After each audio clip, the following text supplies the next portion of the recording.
Hello everyone and welcome to the first ever episode of Cyber Reviews, not to be confused with internet porn. We are Cyberpunk Studios, so our main thing is going to be cyberpunk genre, not fully, but it's going to be majoritively what we're doing. So as part of that, I figured that I needed an education in cyberpunk. Maybe you need an education, or maybe you're just looking to see what we think of films, or whether or not what we like matches what you like. Whatever your reason for being here, thank you so much for joining me. Feel free to connect with us on Facebook. Basically, we come under, I think that's at Cyberpunk Film, and then on Twitter under Cyberpunk Film.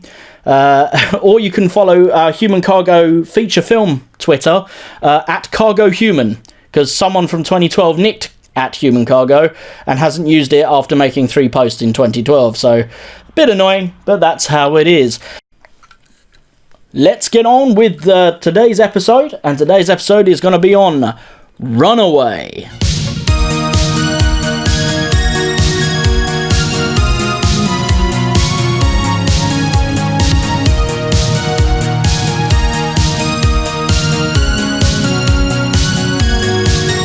Coming soon to the BBC, a brand new drama series featuring Tom Actor as Selleck, a tough, uncompromising electronics cop in Ramsey Electronics Cop.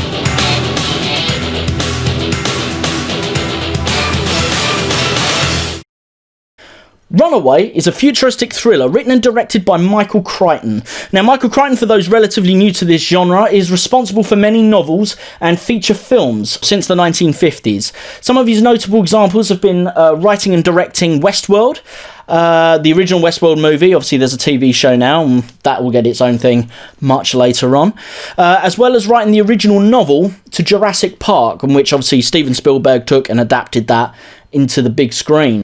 While Michael Crichton's status as a cyberpunk writer is kind of debatable, largely due to his omission of anything even remotely punk appearing in his works, his work has nonetheless inspired and impacted the genre as a whole.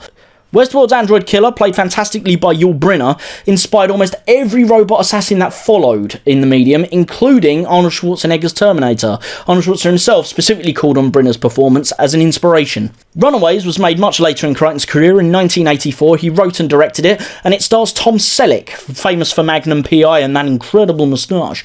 However, I got to know him first as Richard, Monica Geller's boyfriend in the 90s series Friends. We also have Kirstie Alley, fresh off of Star Trek II Wrath of Khan, and obviously her long-term stint on the TV show Cheers, as well as the first non-musical related appearance of Gene Simmons, the lead singer from Kiss, playing the villain in this, called Luther. Staring you down forever. Jack Ramsey, played by Tom Selleck, is an experienced police officer in the Runaway division, which is entirely tasked with tracking down and deactivating haywire robots. In this near future of 1991, robotics have advanced equally alongside computer chip technology, and as such, robots are used for everyday tasks. The story opens with Ramsey and his colleague Thompson, played by Cynthia Rhodes from Dirty Dancing, taking down a wild farming robot that resembles Huey, Dewey and Louie from the film Silent Running. Things take a dramatic turn when a house care robot murders its owners and then leaves an 18-month baby in a crib under its watchful gaze. Essentially, Ramsey has to go in and save the day. As the story progresses, we learn that these robots had been refit with a new, unknown computer chip that causes their errors, meaning that these accidents were actually murders. Gene Simmons plays Luther, glaring his entire way through the film. He will stare into your soul. He uses a high-tech pistol that can fire heat-seeking homing shells, like little rocket shells. Luther had several of these technicians develop these murder chips, and he's now using the chips to murder them, so that he can't be caught selling these chips to terrorist organisations around the world. And now the chase is on for Ramsey to take Luther down before he can finish the job. Had to get a bit American. You can't do these films without getting a bit American. Not racist.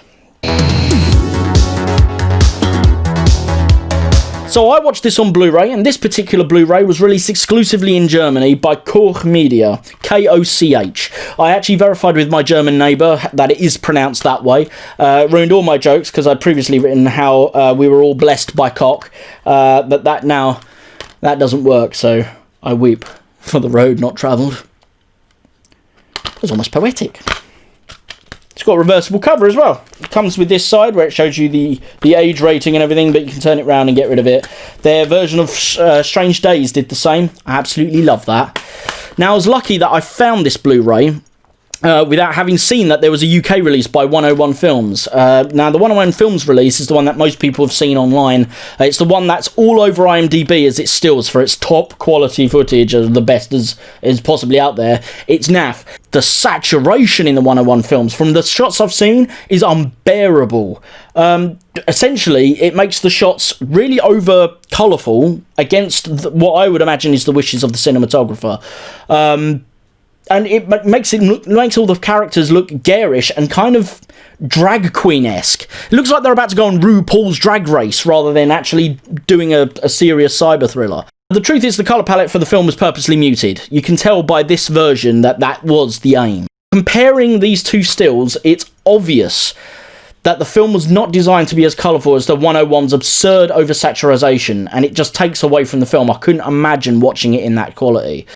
I can only advise that you get the Koch Media version while you can. It has English language in there as well, so equally to the German. There's English subtitles, and you can turn the subtitles off. They're not baked into the video. German language and subtitles are obviously included as well, but for most of us, we're going to be watching it in English, I would imagine. Blessed be Koch. That joke made more sense when I thought it was pronounced cock.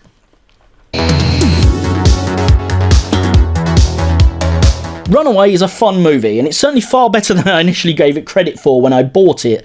To be fair, I actually only bought this film because I saw Tom Selleck's amazing moustache, and heard that basically he's fighting Gene Simmons, the lead singer of Kiss.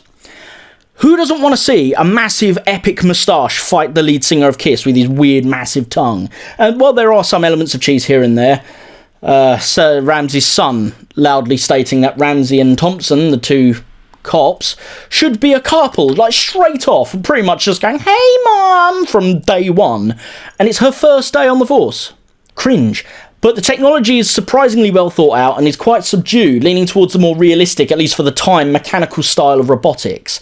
Tom Selleck sells the film as the cop with a phobia of heights, and he gives a much more subdued and thoughtful performance than I would normally have expected. Certainly if they'd hired a Tom Cruise-esque, or the equivalent of Tom Cruise in 1984, you would have had a much more in-your-face experience, but I actually quite like the more subdued role that Tom Selleck gives it. Cynthia Rhodes actually was phenomenal in it as well. I actually think she was great. She's very believable, she's fun, she's charismatic, and she conveys the character's arc perfectly well. The scene where she's injured, there's I won't go into it too much, don't want to ruin it if you want to watch the film, but there's a scene where she's badly injured and she plays that part incredibly well. It's just a shame that the script kind of let her down a little bit. Certainly, she should have had at least a couple of lines telling Selleck's son to shut the hell up. But mostly just because they must kill the boy. To be fair, the script let that kid down the most out of anyone. Gene Simmons plays his part well as well, although I have to say it's mostly forgettable.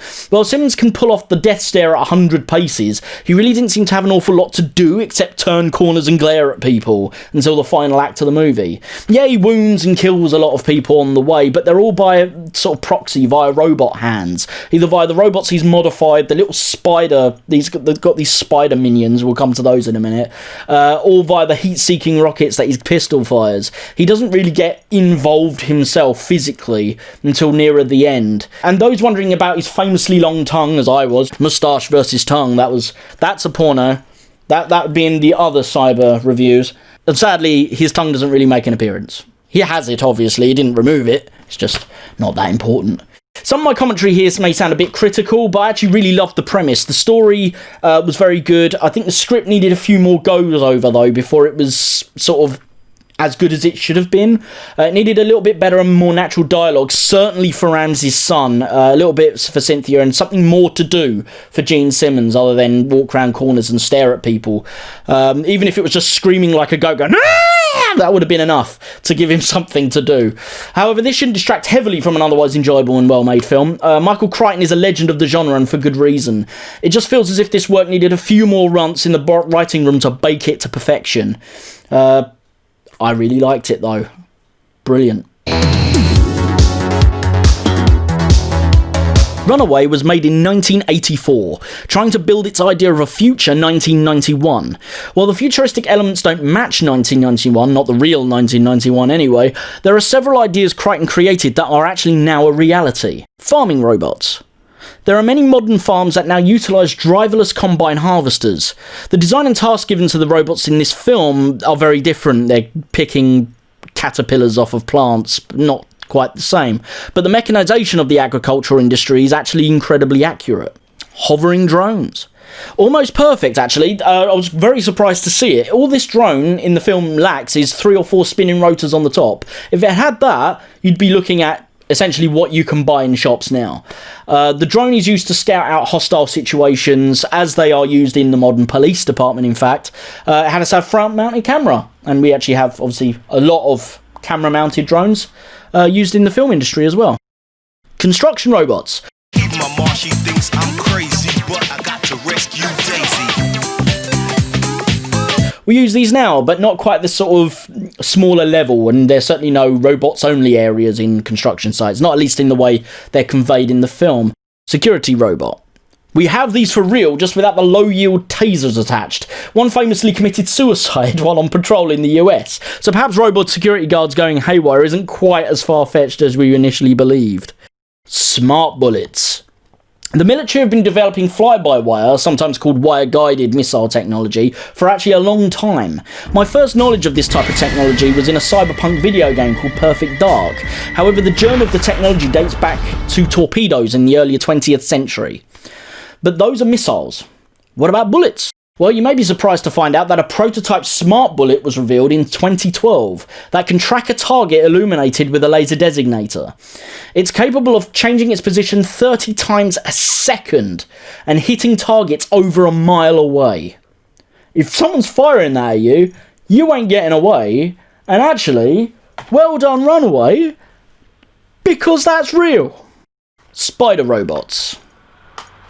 Easily the most absurd thing in this movie. These slow-moving assassins with built-in acid-squirting spikes that don't even burn his face, they just coat it in black. They can inject their target with acid as well, normally going through the chin, which looks is nasty, but it's not. Yeah, these seem a little bit naff. Completely fictional. Jumping spider robots. It's ridiculous. These things could never exist. Oh, shit! So, is it worth your money? Well, Runaways is undoubtedly a good film. It's not quite an outright masterpiece on the level of something like Blade Runner, but it has a cool premise, a unique style, and achieves most of what it sets out to achieve. It's an absolute must-see for cyberpunk fans. Absolutely recommend it to anyone with a passing interest in any form of futuristic fiction. Those who want to see it in the best possible quality, however, I highly suggest tracking down a copy of the Koch Media German Blu-ray while you can. I don't know how long these will be in production because I think Koch Media usually do smaller print runs. However, the UK 101 Films Blu-ray is just not worth a damn. Sadly for those in the US, this film doesn't appear to have been released in your region, at least not according to Blu-ray.com. You feel free to correct me in the comments. So you may need a multi-region player regardless of which version you buy. If you're importing and paying the import costs, you may as well get the German Blu-ray. It has the English audio, English subtitles, and you can turn subtitles off as well. They're not baked in. Absolutely worth the time. Get this version. Thank you very much for joining me. I hope you've enjoyed this little trip into the cyber world and my ridiculous glasses, which I seem to be wearing all the time because I just feel a bit prickly. However, there's going to be a lot more films to come. I don't know what my next one will be. It might be Tank Girl because I've just watched that All Rollerball. I have been catching up. If you want to chase up what I'm doing, what I'm watching, how I'm doing, you can do so via facebook.com/cyberpunk film, or you can do it on Twitter / cyber or at cyberpunk film, or you can follow my movie Human Cargo. We're going into production soon, hopefully, for that on the feature, and that's at Cargo Human. If someone's going to message me spam on Twitter on my Human Cargo account, maybe don't use the first name of Human to call me. Just an odds. I had someone message me. It was like, "Hello, Human." I'd always heard primitive humans lacked intelligence, but I had no idea they were this stupid. Guess what? My name's not human.